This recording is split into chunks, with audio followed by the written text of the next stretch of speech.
আসার বাসা ভাঙ্গা ভাসি নয়নের জলে বলো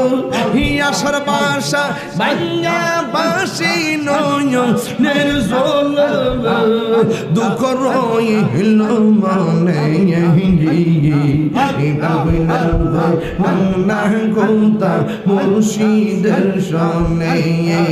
আল্লাহ আল্লাহ আল্লাহ আল্লাহ আল্লাহ আল্লাহ আল্লাহ আল্লাহ